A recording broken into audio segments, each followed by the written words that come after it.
everybody in the academy, we always start and we're always coming back to, we're always circling back to who's your dream client, because there's always going to be certain qualities and characteristics and desires that will be a commonality between all your best clients. And we want all our clients to be our best clients, right? Because if we are bringing in people who are not our best clients, then we're sitting in a position that we have to adjust ourselves to match the person in front of us who paid us. We don't want to do that, because that's us trying to mold to be something that we're not necessarily naturally inclined to be.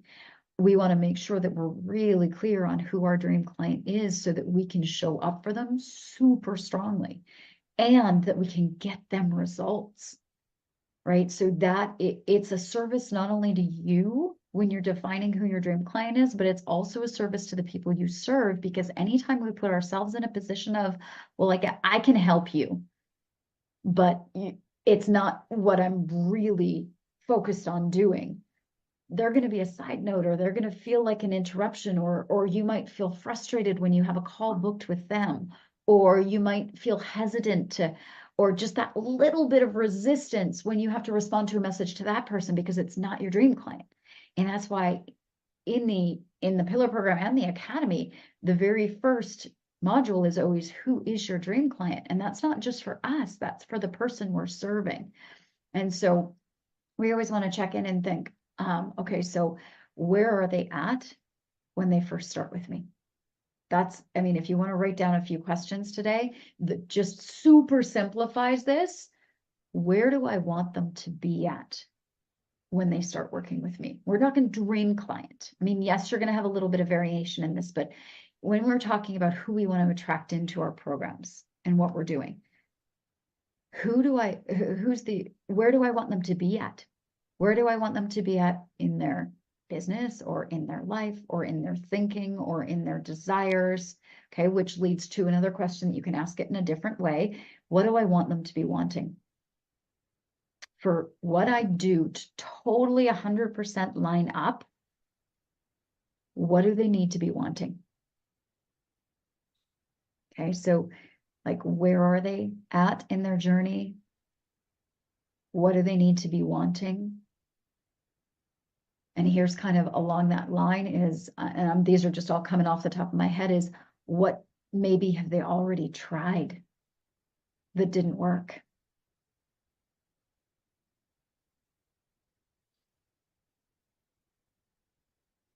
And then you can even go deeper into that. What do they think they need? What do they think will work? And you can keep going with these questions, like, what are their desires? What are they looking for? What have they done before that hasn't worked? Why are they still looking for answers? What do they think has been missing? That's kind of a deeper one. Like, why are they still looking for answers?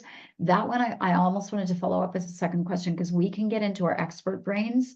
We know what they're missing. But if they don't know that they're missing that, you can't sell it to them. We can only sell something to someone who knows they need that something, right? You are not going to go buy a plunger if you don't think you need a plunger. Does that make sense? You are not going to go buy a new car if you're happy with the car you have and you don't really want another car. Okay. Now you could have an amazing salesman who is like, yeah, but your car is gas and this one's electric. And let me tell you all the reasons why you need an electric car. But all that does is it puts the salesman in the state of trying to convince you that what you have is not good enough. And that is what will turn people off. So we have to find the people who want what we have, not convince people that they need what we have. And so that's why it comes back to these questions for your dream prospect is really, it boils down to, what do they think they need? What are they already looking for? This is at the beginning of their journey when they're trying to figure out, like, okay, what is happening? What's going on? There's a reason that they're paying attention to you. Okay. If you can get them in front of you at all, there's a reason that they're paying attention to you. Something's missing. There's a lack.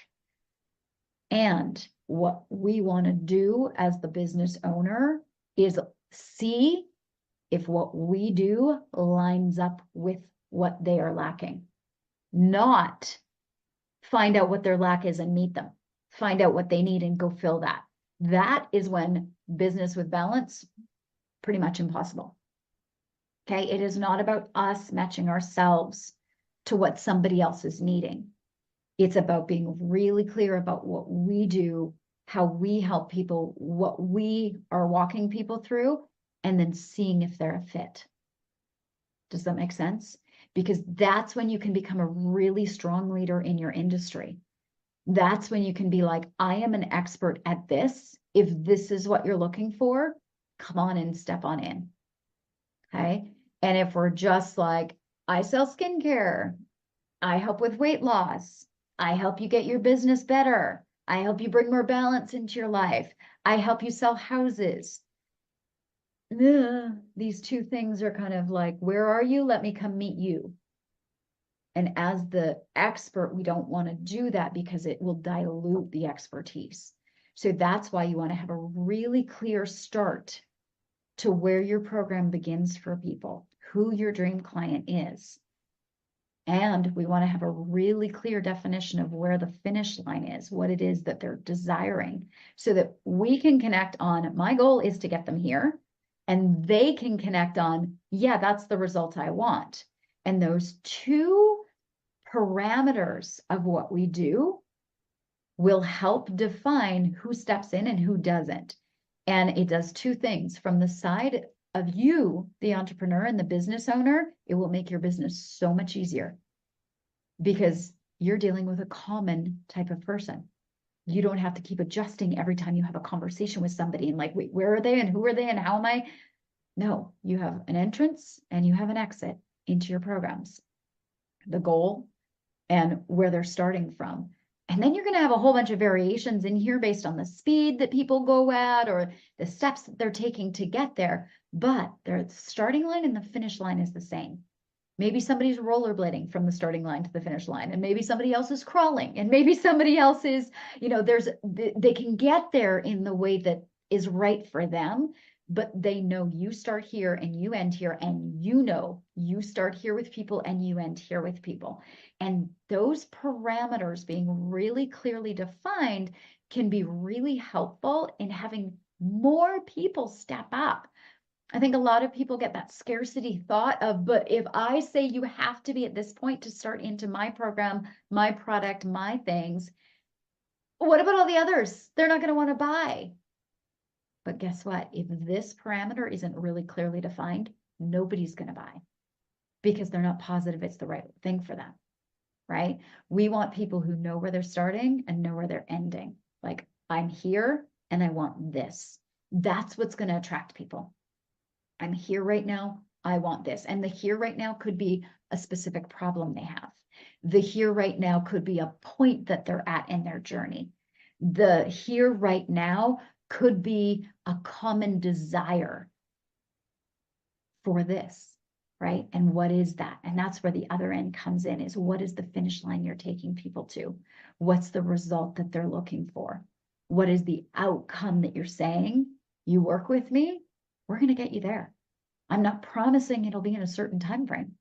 I'm not promising that it's going to look the same as everybody else, but we'll get you here if this is what you want. I will take you towards this. I can't promise I'll get you there. That's up to you. But here's the out. If you want this finish line, this is what I'm an expert at helping you get to. And so you want to have clear entry parameters and you want to have clear exit parameters. And then you want to have the milestones along the way. And the milestones are not about the work. The milestones are about the wins along the way that they want. The milestones are about the celebrations that are going to happen through the process. Okay, that's how we want to describe it to our prospects coming in. All right, so when you are looking to kind of summarize this and wrap this up, when you're looking at your program right now or the focus of your pillar path from the start to the finish, one of the most important things is to really define what's the entry point and what's the exit point. Who are the people who are looking for this, who are wanting this, and how defined am I in that so that they can go, huh, that matches me. And then the exit point is, what is it that they're looking for, hoping for, wanting for, and willing to work for? Defining those entry points and exit points of who your dream client is, that's a big piece of the messaging so that people want to step up and step into paying attention to you.